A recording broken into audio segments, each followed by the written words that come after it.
This year, I have been thinking a lot about what it means to be at peace with others.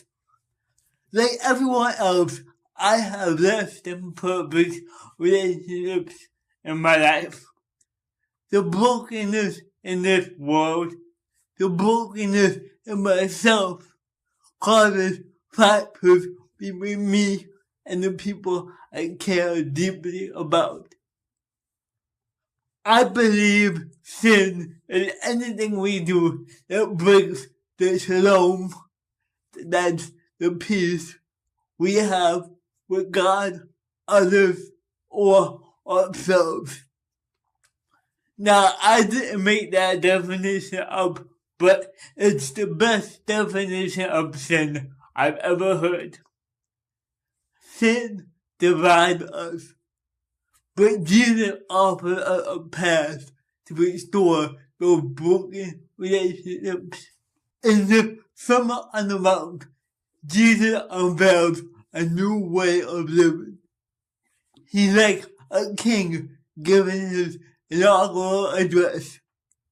He shows us what it looks like to live as citizens of God's kingdom.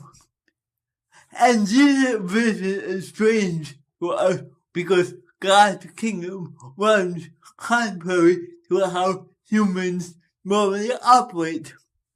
Sure, his ideas may seem cute and cuddly, but it's hard to imagine living them out in the real world. But that's the beauty of it all. If we open our imaginations to Jesus' way of life, we can experience a taste of heaven right here and now. Jesus opened up his inaugural address with a series of upside-down blessings. We may expect a king to say, "Blessed are the strong," or "Blessed are the popular." But instead, Jesus says things like this: "Blessed are the peacemakers, for they will be called children of God." Jesus valued peacemaking in his kingdom. And today, I want to share 5 things I've learned about making peace with others. Now, these 5 things are not steps to take. And I wouldn't call them tips either, because, well, that makes the whole thing sound too easy. You can't systemize peacemaking. It's messy work. And these are just 5 things God has taught me over the past few months. So please take whatever is helpful to you and leave whatever is not. Okay, here we go. Number 1, peacemaking is what residents of God's kingdom do. Peacemaking is a core tenet of God's kingdom. If we are followers of Jesus, then we are peacemakers. There's no other way around it. No, we won't work perfectly. We won't always get it right. But that's why we need Jesus to guide us. You know, for much of my life, I was a peacekeeper. I never liked conflict. So when problems came up, especially among family, I tried to keep the peace and just make everyone happy. But peacekeeping will involve you. It involves managing other people's emotions. If I know person A doesn't like person B, I try to make sure that they're never in the same room together. If person C and person D have different views on the topic, I try to make sure that topic never comes up. If person E is easily angered, well, I always agree with them, even if I secretly disagree. Does any of this sound familiar? I feel myself getting anxious just thinking about these scenarios. But peacemaking is different. As a peacemaker, my goal is not to manage or change the other person. I know the only person I can control is myself. So instead of passively trying to control situations, I choose to extend peace to others. This requires wading into tough conversations and acknowledging disagreements. It's difficult work. In his series of blessings, Jesus also gives this one. Blessed are those who hunger and thirst for righteousness, for they will be filled. Righteousness seems like one of those churchy, Bible words. But all it means is to live in right relationship with God and others. As citizens of God's kingdom, we value being in right relationship with everyone. Or, as a 13-year-old version of myself might put it, being cool with everyone. When a relationship is not right, whether it's with my spouse or with the employee behind the fast food counter, we work to fix it.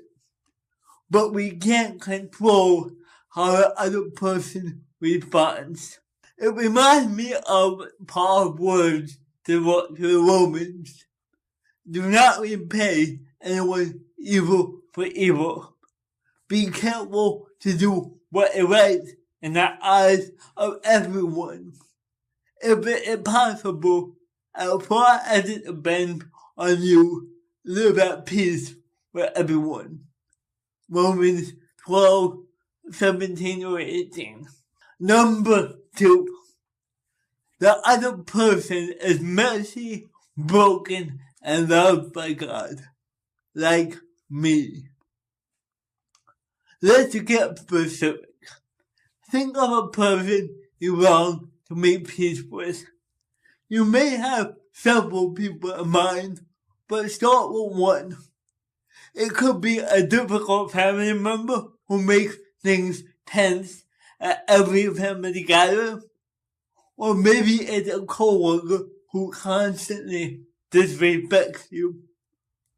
Now, I've learned that before I can make peace with someone, I need to reframe my view of them. I need to see them as a person who is messy and broken and yet deeply loved by God. This doesn't mean I ignore or overlook the ways they've hurt me. That would be peacekeeping as opposed to peacemaking. But it does mean I acknowledge that they have hurt in their life too. I don't know all the things they're dealing with right now. Their anger may have nothing to do with me at all. I also don't know what God is doing in their life. They are on a journey just as I am on a journey. And that journey is not in my control. So before I do anything else, it's wise to ask God for wisdom and guidance. Now, a simple prayer could be, God, I long to make peace with this person, but I cannot do it without you. You know more about this situation than I do.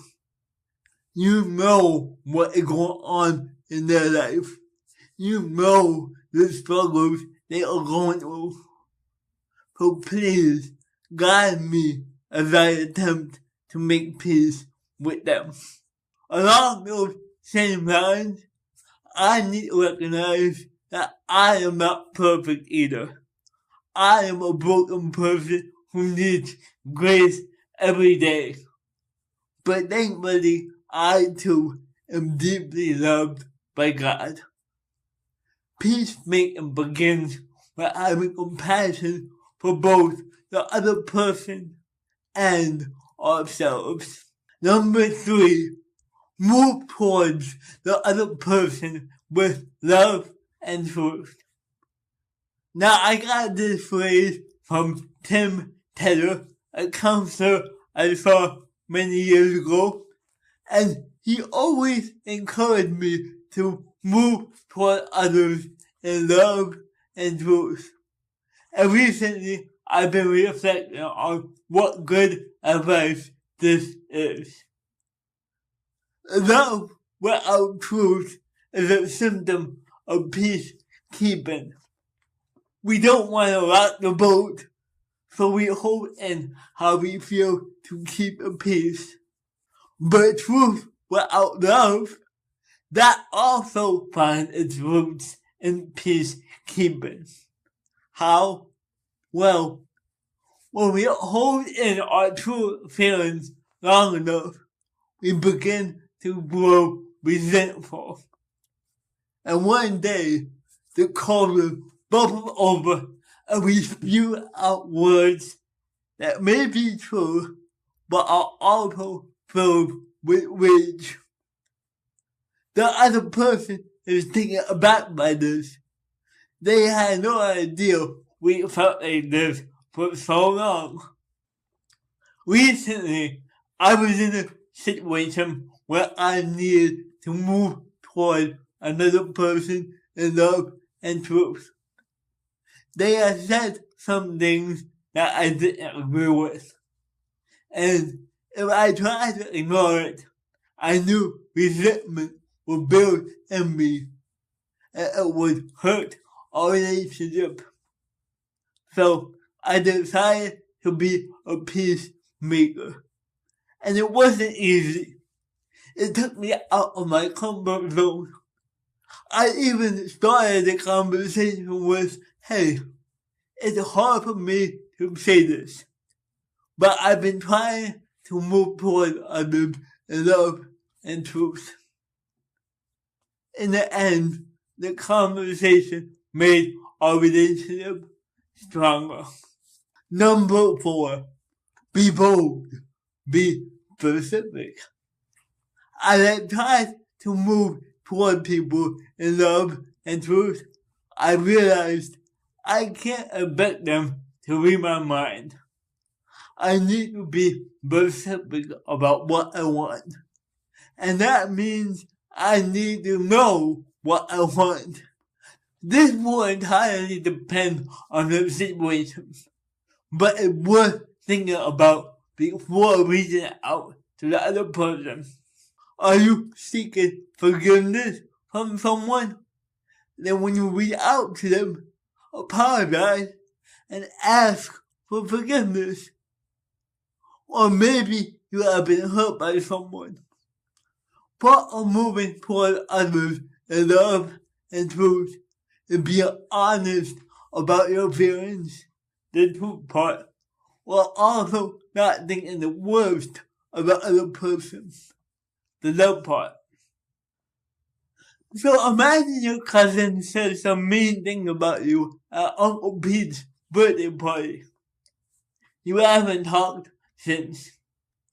Peacemaking might look like reaching out and saying, hey, your words at the barbecue last month really hurt me. But I love you. I don't want us to lose our relationship. And I really want to hear your perspective on this. So, can we meet for coffee next week and talk through this? Peacemaking is difficult because it requires you to be vulnerable and being specific about what you are seeking. Open yourself up to be rejected. That person may never forgive you. Your cousin may say no to meet him for coffee. It hurts. But that's why this final thing to remember is so important. Number 5, leave the outcome up to God, and keep a soft heart. Earlier, I said peacemakers don't try to control other people. They recognize the other person is on their own journey with God. If you've done everything you can to make peace with someone, but it's not reciprocated, trust them to God. They may be fighting battles you don't know about. It may have nothing at all to do with you. Above all, ask God to keep your heart soft for them. Resist the temptation to grow bitter, because one day you may get a phone call out of the blue. And like the prodigal son, what they'll need from you isn't a lecture, but a welcome home party. Now, as I end this, I have one more tip. Okay. I said the other tips, so one more thing I've learned. Peacemaking is best done when you have a community supporting you. As you begin the process of making peace with someone, tell at least one fellow Jesus follower who you trust. They can pray for and support you through the process. They can be a source of wisdom and encouragement.